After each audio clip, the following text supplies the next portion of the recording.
भाद्र मास के शुक्ल पक्ष की अष्टमी को राधा अष्टमी का व्रत रखा जाता है। सुखी वैवाहिक जीवन के साथ सुख समृद्धि के लिए व्रत रखने के साथ इस व्रत कथा को अवश्य सुने। राधा अष्टमी व्रत कथा।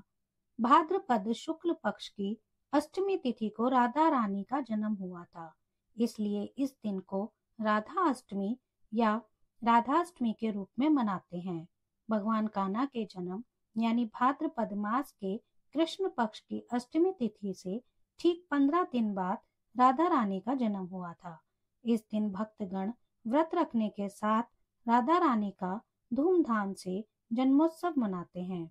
मान्यता है कि इस दिन व्रत रखने से राधा श्री कृष्ण के अलावा माँ लक्ष्मी का भी आशीर्वाद प्राप्त होता है। इस दिन राधा रानी के साथ श्री कृष्ण की पूजा करने का विधान है।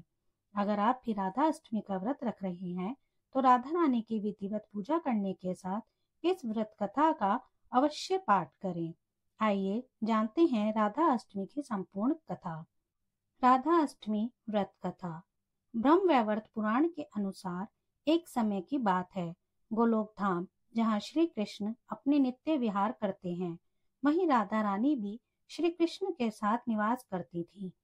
एक बार की बात है जब राधा रानी कुछ समय के लिए गोलोक से दूर थीं, तब भगवान श्री कृष्ण अपनी एक सखी विरजा के साथ विहार कर रहे थे। जब राधा जी को इस बात का समाचार मिला तो वे अत्यंत क्रोधित हो उठी और तत्काल श्री कृष्ण के पास पहुंचकर उनसे कठोर वचन कहने लगी। राधा रानी का यह रूप देखकर श्री कृष्ण के परम मित्र श्री दामा को बहुत दुख हुआ। उन्होंने सोचा कि राधा जी ने प्रभु श्री कृष्ण से अनुचित व्यवहार किया है। इसी कारण क्रोधवश श्री दामा ने राधा जी को शाप दे दिया कि हे देवी, आपको अपने दिव्य धाम गोलोक को छोड़कर पृथ्वीलोक पर जन्म लेना पड़ेगा। यह शाप सुनकर राधा रानी और भी क्रोधित हुई और उन्होंने प्रतिशोध में श्री दामा को भी श्राप दे दिया।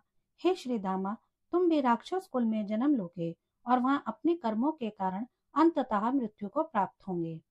राधा जी के शाप के फलस्वरूप श्री दामा का जन्म शंखचूड़ राक्षस के रूप में हुआ। यही शंखचूड़ भगवान विष्णु का अनन्य भक्त था, जिसे बाद में भगवान शिव ने युद्ध में पराजित किया। उधर जब राधा जी क्रोधावस्था में पहुंची तब उनकी सखी विरजा यह दृश्य देखकर अत्यंत व्यथित हुई और वहां से चली गईं। वे जाकर नदी स्वरूप में परिवर्तित हो गईं। श्री दामा और राधा जी के बीच शाम चापी की इस लीला के बाद भगवान श्री कृष्ण ने राधा जी को समझाते हुए कहा कि प्रिय, अब आपको पृथ्वीलोक पर जन्म लेना होगा।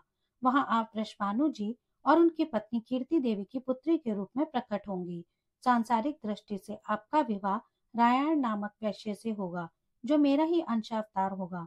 इस प्रकार पृथ्वी पर भी आप मेरी प्रिया स्वरूप में रहेंगी, परंतु हमें वहां वियोग और मिलन दोनों की लीला का अनुभव करना होगा। भगवान श्री कृष्ण के वचनों के पश्चात योग माया ने कीर्ति देवी के गर्भ में प्रवेश किया। जब कीर्ति देवी प्रसव पीड़ा से गुजर रही थी, तब योग माया ने वायु के रूप में वहां प्रवेश किया और उसी क्षण राधा रानी कन्या स्वरूप में प्रकट हो गई। इस प्रकार देवी राधा का दिव्य अवतरण पृथ्वी पर हुआ और वे वृषभानु जी की लाडली पुत्री के रूप में बरसाना धाम में पली बढ़ी।